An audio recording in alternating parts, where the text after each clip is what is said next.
again to PM&S's podcast, PM&S.com. I'm Chris Jolly. We're joined again by Bill Rowland, coming off a 4-0 NFL weekend, picking the spreads and the over-unders or what have you. Yeah. It's quite the impressive performance. We've heard about it. Go to the site to see it there. It's been there. It hasn't been changed. Documented. If he was betting with real money, and he wasn't, because this is not a gambling site. No. We're betting with Monopoly money for your benefit here. He would have for your entertainment, really. For your entertainment. Mm-hmm. Yes, that's a better word. That's right. Thank you. $800 you would have won, though. That's a significant amount of fake money. That is. I'm now at so I'm at plus 800 for the year. Mm-hmm. I guess because we started with 1,000. I left 200 off to the side, so I didn't want to be completely broke if I went over 4. Right. But went 4-0. Gotta have the car payment on the side. And that's why, because people are probably looking at it and going, Bill, you're taping this in September. Why do you have Snoopy dressed as Santa Claus? You know why? All I'm doing is giving you gifts. Mm-hmm. 4 winners. I'm giving. I'm like Santa Claus. I'm bringing you stockings full of cash. He's here to help you, folks. That's all I do. He's here I'm a to giver. help you. I'm a giver. That's what I do. And we appreciate that. I was a little more mediocre in my picks. The 2 other writers on the site, I understand. A little more mediocre. And I tried to tell you before we started this is what was going to happen. We can't vouch for him in week 2, but you just may want to pay a little more attention to his picks this week. Not every week is going to be a perfect week. Not every week is going to go this way. Just realize by the end of the year, I'll be in the plus column. That's all you need to know. Okay. Now, this is our 3rd podcast, and we've gotten several letters to the editor, most of them pertaining to not wanting to see my feet propped up towards the camera or my genitals exposed to the camera. We at PM&S.com have heard you. As you can see, I've adjusted the camera angle, and I'm keeping my legs down and at a reasonable angle, close together. So we hear you here. We want your feedback, especially that which does not relate to my hygiene. Keep it coming, and we're going to go right into it today because we're hoping to shorten this down, get you the information you need. Bang, bang, bang. So let's go sports. We've already breached the NFL. Right. Week 1 is over. God, I'm so glad it's here. What were your impressions, positive and negative? What were you surprised about? Well, I think the most disappointing team or most disappointing effort right out of the gate, to be honest with you, it has to be Philadelphia. At least the first 30 minutes of that game on Monday night. And the fact that you have DeMarco Murray and he has 4 carries for -4 yards at the beginning of that game. They had a nice little comeback. They probably should have won. A missed field goal may have cost them. Was not impressed with them at all. No, and I thought they were going to come out of the gate strong. I mean, they were a dark horse Super Bowl pick for some, and they looked incredible in preseason. You made the point last week that, hey, it's only preseason with the brakes on, which was another good point. Dan Quinn, I was really impressed. Remember we put in that tier the Falcons, the Saints, the Giants. Can any of them play defense? Falcons look like they can play a little defense. Yeah, they did okay. They did okay. And I had them on my radio show this past Saturday. I put my picks down in stone. I tweeted them out as well. I ended up having Atlanta. I finally decided I think they're going to be that wild card team. Yeah, well, if they can play defense, they are. They look pretty good. You know the damnedest thing about that, and we tweeted it out at PM&S, Matt Ryan could have thrown 3 interceptions in that first quarter. Yeah. I don't trust that guy. It's tough. I mean, the Cowboys came back and won. It's another disappointing team. Was the Giants. And not even the way they played, but we made fun of Andy Reid last week for clock management. Right. How do people, and this point was made over and over and over again, even in the Redskins game. Pretty much every game this past week, at some point, you looked at it and went, why did they call that timeout? Or why are you not calling timeout? 15-year-old kids that play Madden have a better concept of when to use timeouts than NFL coaches do. It is baffling at this point. that they don't know when to use timeouts. Yeah, and I would go into there were several disappointments around the NFL, but what I noticed in general was poor clock management, number one. And number two, a very conservative game plan offensively for a lot of teams. I mean, a lot of teams just trying to avoid that turnover. Even the Giants played that way. The Bears struck me as playing that way until Cutler threw an interception. I think the Bears have to play that way. Cutler will give away 28 points the other way. But a lot of teams like that. Cousins with the Redskins, a lot. I mean, you expect that. But that to me was a theme, basically, was conservative offenses. It goes into, were these guys ready from the preseason? Well, and the funny thing is, I've now, we heard all preseason long, you move the extra point back. Watch teams go for two like crazy. No. I didn't see that around the league this week. I didn't see that at all. People went for two when they needed to, and if it was a regular play, they just went ahead and kicked the extra point like they normally do. Now, there were a couple of them missed, which you didn't see before when it was a 20-yard field goal, but I didn't see a bunch of coaches going for two. Teams that impressed me this week, I guess maybe not necessarily impressed me, but surprised at how well as they played. I thought San Francisco last night was a team that I buried. I still only think they're a 5-win team, 6-win team, but I was impressed the way they were able to run the ball, even if it's against a suspect Minnesota team. I thought their win was impressive. I mean, what more can you say about Marcus Mariota? I know it's Tampa. Tampa stinks. Still a rookie quarterback in his first NFL start, just shredding an NFL defense. Yeah, we say game one of the NFL season for a rookie usually doesn't make his career, but I say Mariota is Manning and Winston is Leaf. I'm not going to go that far. I'm going to go out on that limb. But I've seen all I need to see. But let's be honest, when you look at Mariota, and more importantly looking at Winston, and again, his first pass goes for a pick six the other way. Right. He had interception problems last year in college. Yep. He turned the ball over a lot last year. And maybe people say, well, he had to try to make plays because the team around him wasn't as good as the year before when they won the national title. Okay, he still has the propensity to throw picks. And that came back to haunt him here in week one. Got to see if he can flip that script, because if he turns into that guy who constantly turns the ball over, it's going to be a very frustrating couple of years in Tampa Bay until they either get it fixed or they have to move on. I was impressed. One thing, I thought we did a good podcast preview last week. I thought we were on the mark for the majority of what we said. However, we may have undersold the Jets and Bills. I think you're right. Yeah, maybe. The Patriots might be in for a little bit of a fight in that division. They'll still win it. They'll still win it, but home field advantage matters. Could be I did bring that up. Disappointing as far as you're talking about the Bills being a team that we sold. The Colts looked awful. Yeah, they looked terrible. They did. They still can't run the ball. Yeah. And the Bills showed if you can get the luck and pressure him, he's like any other quarterback. He does not like pressure. Yeah. And they didn't look good, but I'm still not worried about the Patriots. No. Again, we'll find out this week because it's Patriots Bills this week. So we'll see this week if Rex Ryan's got him for real out there in Western New York. The AFC may be a little more open than we had anticipated. Could be. Denver looked ultra conservative as well. They had a very conservative game plan, I thought. A team like Kansas City, who looked impressive in their opener at Texas, Houston, they may be able to.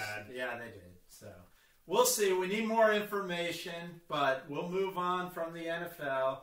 We're going to talk about it a lot on the site this year because apparently we have someone who can see the future as well. That's right. Which is pretty awesome. Give you a hint.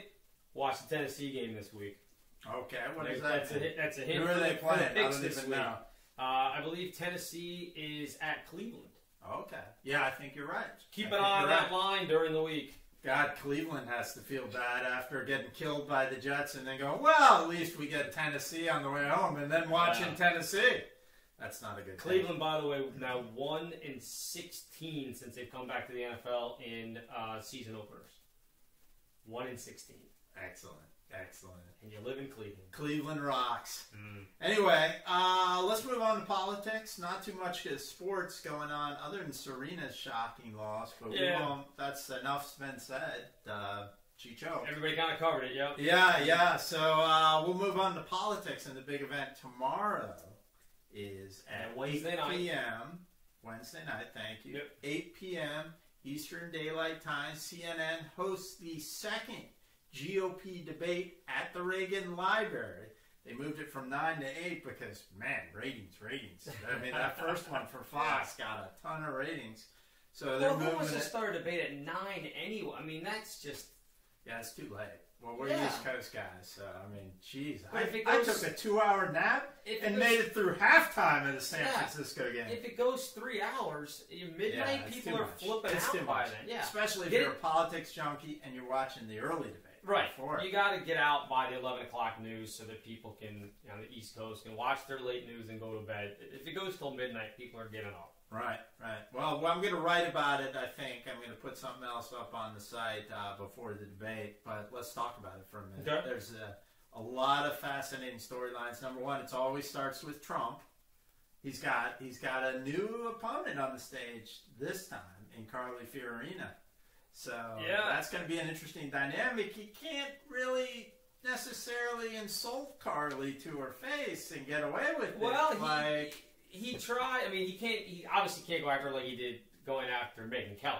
Or Rosie O'Donnell. Well, yeah, Rosie O'Donnell or something like that. But he made some comment apparently in that Rolling Stone article about her and how can anybody vote for her? She's not attractive. Look at all those wrinkles. I mean, Jesus. He is the biggest egomaniac out there, and in a field, in a profession of egomaniacs. If you're a politician, I mean, think about the ego you have to think that everybody should vote for you. That's a pretty big ego-driven profession. His dwarfs anybody else's. I hope that they avoid asking the petty question to her about, would you like to respond to Mr. Trump now that he's here on the stage with you? I know. I hope it. But they will get into that. Of course they will. And I hope she looks at him and says, no, quite frankly, this has nothing to do with running the United States. Could you ask me something that's pertinent to this country? Mm-hmm. I hope that's the response, because I think people would immediately, she's going to win everybody over and go, good, she's not going to get into the mudslinging. Well, I think she comes out on Wednesday night. I think you're going to read the headlines Thursday morning, is that she won this debate as much as she won that first junior debate. She's been fantastic. She's been amazing. So you're not a Trump. I'm getting a text. I think it's from Donald Trump. I'm sure whatever it is, it's insulting. He says you're fat. Yes, well, that's true. Because again, as my shirt says, I'm just here for the cookies. It couldn't be any truer than that. Yeah, he said, just look at him. Yeah, I know. Do I care what he thinks? Of course not. Look at him. Yes. He's wearing a cartoon shirt from the 60s. That is true. Rip Charles Schultz. Yeah, but I think she's going to do well. Yeah. I think if they ask him questions, because they seem to avoid him the last time, I think Ben Carson's going to do well. Yeah. Well, I think he's going to get more airtime. He's the smartest guy on that stage. He is. Period. He is smart. He's low key. Don't know if that makes him a president. He's the smartest guy on that stage. We'll see. This is going to be a big debate. And everybody says, well, the debate didn't matter too much. You know, we've got a long way to go. Tell that to Scott Walker. Scott Walker, before that debate, Ted Cruz was first in Iowa, leading Iowa in the polls. Now he's 10th. Now, he's been uneven. He hasn't really followed up on his good start to his campaign. Right. But I don't think he's been bad. It was just he didn't do anything in that debate. And other candidates came to the forefront of the conversation, and he got blasted. So he's almost at a desperate state. He can maybe get away with not winning neighboring Iowa. He's from Wisconsin. But he's got to make points tomorrow, Wednesday night at the debate. He has to make points. Yeah. And I tell you what, we failed to mention this here. Rick Perry is gone. Gone. He was number one on my list of people I asked, why are you running for president? Yeah. So I nailed that one. Number two, I screwed up. Bernie Sanders is going to be around for a while. But Rick Perry out, so we're down to 16. Although Jim Gilmore will not be in the debate tomorrow. No, Gilmore's another guy that he's running, but nobody really understands what his campaign is doing. Right. But maybe we all look stupid because everybody's made the points that at this time, 8 years ago, here was the front runner, this guy was the front runner, and it wasn't Obama at that point, and he ended up not only winning the nomination, but the election and re-election. So who knows? Maybe Gilmore's smart. Maybe he just stays out of the fray, comes in late and scoops up the nomination. Feel free to send me the political person who said Donald Trump and Bernie Sanders might meet for the presidency last year. Feel free to send it to me. I didn't see many predictions going that way, but anyway. So tomorrow, 8 o'clock, tune into the debate. It should be very interesting. I mean, the debates, ratings-wise last time, Jon Stewart's finale was almost doubled up by the junior Republican debate last time. That's how many people are watching this, which is extremely unusual for a year before. And it may be about people wanting to see what is Donald Trump going to say. But in my mind, as a guy who's been a kind of a political junkie since I was a little kid growing up in this area, I think it's great because then they're introduced. You may be sitting there eating your popcorn going, boy, I wish they talked to Trump because I want to see what kind of stupid thing he says. And then you hear Ben Carson say something. Right. Or you hear, Ted Cruz, or you hear Carly, or any of the other ones, and you go, that's a really good point. Or, I don't like what this guy thinks. But at least you're more educated in watching the debates. That's only a good thing. Yeah, and I think some of the Democrats, that's part of the ongoing debate with them, that they're only having 6 debates, that they're starting to realize they're not in the news, except for Hillary Clinton, of course, as much as they would like. And again, that's why Martin O'Malley's pissed. Exactly. But it can hurt their candidates because people may be turning in for Trump.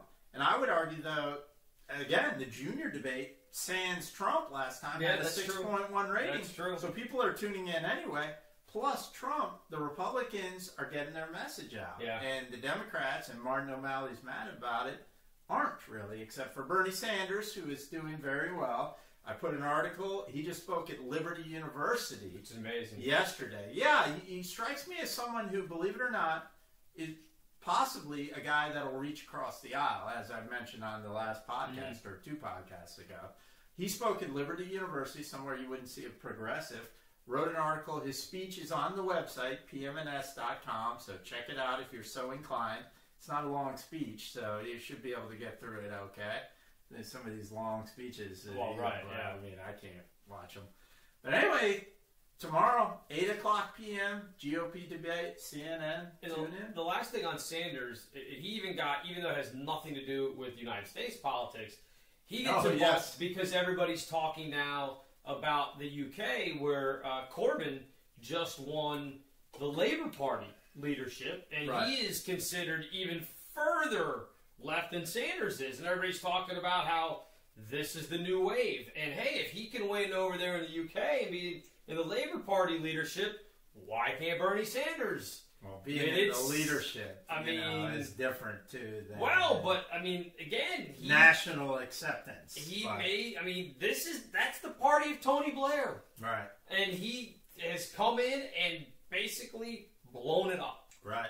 So, people want change. It will be interesting to see how much of effect that has here on Sanders in the U.S. since Corbyn won there in the U.K. Right. Well, I think Bernie Sanders is slightly more stable than that guy. And if you look at Sanders' picture, you wouldn't think so, because Sanders looks like that old chemistry professor you used to have. Right, that spends too much time with the chemicals, smelling them. Right, with the wild hair, who's a genius, but may not quite be all there. Right. In actuality, the British guy is who I'm a little Corbyn's worried about. Minister of Jews, you said he has. I'm not Jewish. Well, Could I be his minister of Jews? I don't think you're in the parliament over there, so I don't think so. He wants somebody. I may be in the parliament. I'm an NFL owner, you know. He's already there, but his whole thing is he's doing this to reach out to them, to the Jewish people in the UK, because he has some connections in his background that aren't exactly, shall we say, Jewish friendly. So he's saying, I'll have a minister of Jews to help, and of course all the Jewish people I can keep saying that. They just put their head down and they go, really? Are you gonna do this? That's not smart. Yeah. It's just a bad look. It's just a bad look. Yeah. So. It reminds me of my son. I have a 3-year-old son. He screams, "No Jews, no Jews!" But it comes out, "No Jews, no Jews." That's a problem. We've worked on that. Yeah, you definitely need to juice. Yes. Juice. Yes. Enunciate the words. Jews. I'm sure he'll have a minister of juice as well. They should have a minister of juice. All right, we're all rambling a little here. We apologize. Juice is delicious. Very healthy. Mm-hmm. It's all the vitamin C I get. I don't eat fruit anymore. So let's move on to movies. And there was an article on the site. This is a hell of a movie. The end of the summer movie season was a little slow. There wasn't really much people wanted to see the last 2-3 weeks. But man, this is maybe the best fall, early winter movie season I've ever seen. And we put pretty much the complete calendar on the site. I mean, if you want to check that out. You're a movie person. I hadn't seen this list that you have. I was just, again, perusing it on the phone here before we started. And I mean, everybody knows about Star Wars. Yes. You know, but there are other huge ones that are coming out. Even September, October, before you get to the Christmas, Thanksgiving to Christmas is when usually you get all the winter big movies. People are home for vacations or whatever. The kids are back out of college. You get all those type of movies. But there's some good ones coming up in September and October. This week, highly anticipated movie, Johnny Depp playing Whitey Bulger in Black Mass, which I'll go see Thursday night. I don't think I can probably drag my wife to it, but that's fine. And a lot of hotly anticipated movies other than The Force Awakens, which comes out not till December. Right. But there's plenty. There's a new Hunger Games movie coming out. There's an animated Peanuts movie coming out. Again, that's why we had Snoopy today. It's incredible. I mentioned the Hunger Games. Let me go down this list here. It'll probably be easy. I don't want to forget. The Martian. October 2nd, and you highly anticipated. You wrote that you weren't completely in on this. I think it looks very good.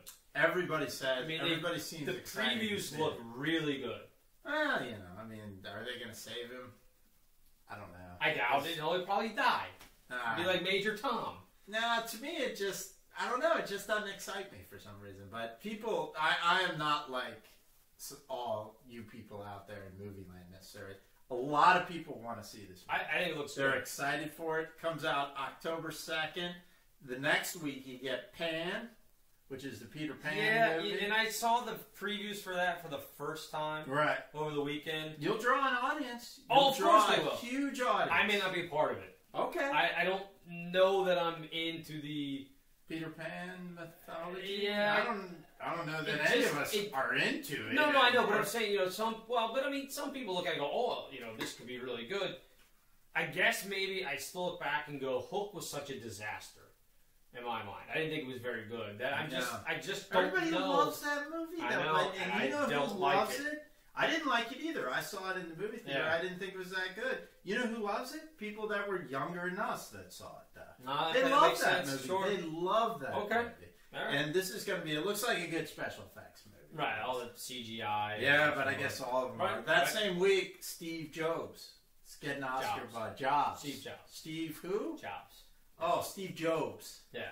He was apparently a popular fellow that created the IBM Isn't this the second? computer? Isn't this the second? It's like Jobs the third Jobs I'm movie. so over this. I know it's pronounced Jobs, by the way. And I'm so over this. I'm so over Apple. I'm so over all the Apple I'm over it fanboys. too, but this is from the guy who did The Social Network. I didn't see that either. It's a good movie. It's a very good movie. Okay, well, let's go down the list. Let's see what will Bill see. It's got an Oscar buzz. You won't see Paranormal Activity. You're a little excited about Rock the Casbah. Bill Murray. Bill Murray in Afghanistan. Absolutely. Bill Murray as a rock manager. I think this is going to be a hit. I saw him at the San Diego Comic-Con. I wasn't there, but I saw it on YouTube. Right. You can go and find this. He does a panel, which he never does. This is the first time he's ever been at the Comic-Con. And he showed up at the panel in character and did like the first 10 minutes as the character. It was drop dead hysterical. Really? Oh, it was great. Oh, I'll check It was that great. out. So, I mean, again, if you want to watch all 45 minutes, he had some great stuff. There's a wonderful point in the question and answer. I won't ruin it. If you want to fast forward to when he starts taking questions from the audience, take your time and do that. It's a 10 because it's Bill Murray at his best, just off the cuff. He makes fun of this woman, and it is wonderful. Cool. I'll check I won't ruin it for you because I don't want to ruin the joke. because it's Murray and he's better at it than I am. So if only we had sent Iraq and Afghanistan, Bill Murray early in the war, things might have been different. Could have been. All right, let's see. So yeah, I'm looking forward to Rock the Casbah. I think it's going to be good. Okay, very good. And right after that, not much. I see a George Clooney produced movie. Not that excited. Is that the Sandra Bullock? Yeah. I'm not. Our name is Crisis or whatever. Yeah. Our brand is Crisis. Our brand is Crisis. I don't know. I mean, I'm sure it might be good. It might be insufferably pretentious. They had. Well, here's what. If you want to put it in the pretentious pile, they had an article. I want to say in the Washington Post here recently that this movie originally. Sandra Bullock plays the lead. Right. Originally, the script called for a male to be the lead. Right. But Clooney then pushed it as kind of this equal opportunity type stuff. So I don't think it matters either way. No, it matters. I think it's one of these scripts that's been floating around Hollywood for a long time too. Yep. So okay, and then after that you get the Peanuts movie, which you're a big fan, and another big one, James Bond, Spectre. Not a big fan. I'll go see Peanuts before Bond. Okay, but it's going to make money. It's going to make a lot of money. I mean, people are excited to see it. They're excited to see it.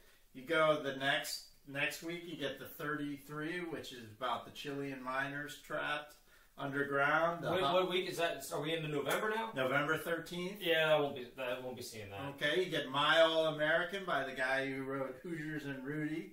So you can just guess what it's about. Yeah, maybe. Yeah, it's a sports movie. Yeah. It's a football movie.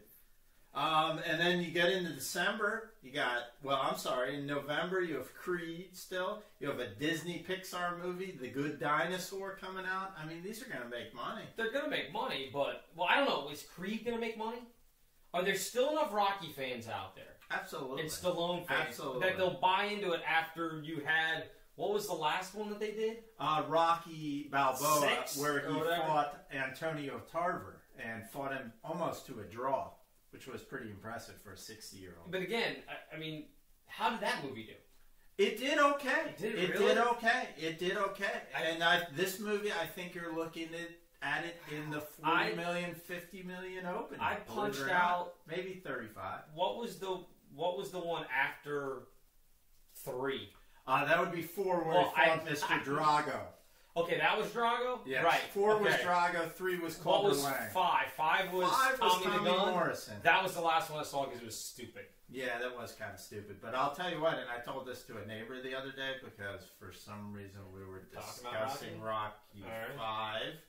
I'll watch that movie when it comes on cable for the fight, for the street fight scene. For the, Don King Club. When he says, sue me for what? And exactly. I'll watch it. I'll watch it. And actually, there is a article on the site I wrote about that not too long ago about Rocky and how I got to keep watching it every time it's on. I guess I'm one of those guys that's going to give Creed money. You'll be in the movie watching Creed. I'll be waiting for it to come on TNT when it has a Rocky marathon for 24 hours. Yeah, if I didn't review it, though, I don't know. There you go. Money. Okay. So other than The Force Awakens, what do we have in December? You got Krampus. Have you heard about Krampus? Horror comedy? I was going to say, David Kochner. It sounds like a bad Adam Scott slasher film. Oh, it looks good. Krampus. This will go in the category of... Did you fear the Krampus when you were No. Here's the thing. You can't do this. You can't do this anymore because Blockbuster Video is gone. Obviously, nobody rents movies anymore. So I haven't seen one of those in a couple years. Come to think of it, years ago, before Netflix and streaming and everything else, when we were in high school, if we had nothing going on Friday night, Saturday night, whatever it was, if there wasn't any good parties to go to, one of my buddies and I would go to Blockbuster, and the goal was to find the worst possible movie you could rent. And then you go home and watch both of them, and then you kind of have the debate. Okay, whose movie was worse? The winner that we came up with, we've never seen anything worse than this, Chopping Mall. Oh yes, I'm very You've familiar. seen Chopping Mall. Yes, and I can relate to you the body parts in the shopping bag on the VCR. Yes. The worst, possibly the worst movie round that we ever did was Chopping Mall. Well, we did the same thing. Yeah, and actually I remember Roger Ebert giving 0 stars. calling a To vile... No, he may have. I don't know. 0 stars and calling it a vile piece of trash to I Spit Upon Your Grave. So See, we went right to Blockbuster to get I Spit Upon Your Grave. Right. And they made a remake of Right, I that. was going to say, that was one of those that actually ended up having a bit of a cult following. I don't know anybody else that's seen Chopping Mall. I have seen Chopping Mall. So that's why I say Krampus or whatever is going to end up in that category, okay. right? Is it in the style of making fun of itself? It's horror comedy. There have been some really good horror comedies recently. A Cabin in the Woods. Right. It was a fantastic movie from Joss Whedon. All the scary movies. Very well. It can be scary and still make fun of itself. Sure. Yeah, all the scary movies. Well, that was Scream, even parody the genre. We'll see, but I'm excited about it. I'll see Krampus. I feared the Krampus when I was a little boy. It's Chopping Mall. It's a real thing, the Krampus. You Google the Krampus. I'll look it up after we're done. Enough about the Krampus. Some people are excited about Star Wars. I'm excited about the Krampus. I've given myself a Krampus talking about it. Other than that, December after the Force Awakens, the Star Wars movie, December 25th has a lot of movies coming out. Christmas Day. I mean, I won't even see Star Wars until the second week, probably, when I want the crowds to dissipate a little. There's a lot of movies coming out the week after, and some are going to bomb because of that. The Point Break remake. Tarantino's new movie comes out that weekend, although on a limited basis, so you might... I'll find a way to much see of it. America won't see it until next year. The Edward Snowden movie. No. Okay, I won't see that either. A David O. Russell movie, like Silver Linings Playbook. That's coming out with guess who? Bradley Cooper. It's called Joy. Jennifer Lawrence? Yeah, both are in that. So, people are going to watch it. Yeah, people will. I won't. A Will Ferrell and Mark Wahlberg re-team for the movie Daddy's Home. Oh, I thought you were going to tell me it was the Others 2 or what was it? Wasn't that their movie that they did together? No, the Other Guys. The Other Guys, right. Concussion, the movie with Will Smith about the NFL. I'll see it because I have to. You're a sports guy. You have to. And all those come out the week after The Force Awakens. I mean, I've gone down the list here. We have it online, PM&S.com. Check out the list. Yeah, let us know in the little comments underneath there. Oh, yeah, please. Let us know which ones, if we're completely off base on any of these, that we say that we're going to see or not going to see, or if you've seen Chopping Mall. And if you feel like Krampus may win an Academy Award, be sure and put that down. For what, makeup? If that's how you feel. If that's what you feel, you put it in the comment section. I am not going to edit the comment section. You didn't know what Krampus is. I guess if it's really bad, I'll edit the comment section. But anyway, okay, well, we're through another week. Thank you for joining us. This was the PM&S.com podcast. Podcast number 3. It depends if you count the pilot. Some people count the pilot and then go 1, 2. Right. Yeah, so this is 2 or 3. This is our 3rd podcast. We've enjoyed it very much. Thanks a lot. I'm Chris Jolly. This is Bill Rowland. Mr. Perfect. Mr. Perfect. Kurt Hennig. Until next week. Mr. Perfect. When I go 0-4 with my picks this week. If you're Mr. Perfect. You're going to be gaining cult followers if you're perfect again this week. That's It's right. going to be like a cult. I'm looking forward to it. Cult of Colt. The That's cult. what it'll be. Yep. All right. Well, for Bill, and check out our picks this week. By the way, they'll come out either Wednesday night or Thursday morning. Check out our NFL picks. And we'll see you guys later. Enjoy the GOP That's right. Debate tomorrow night. See ya.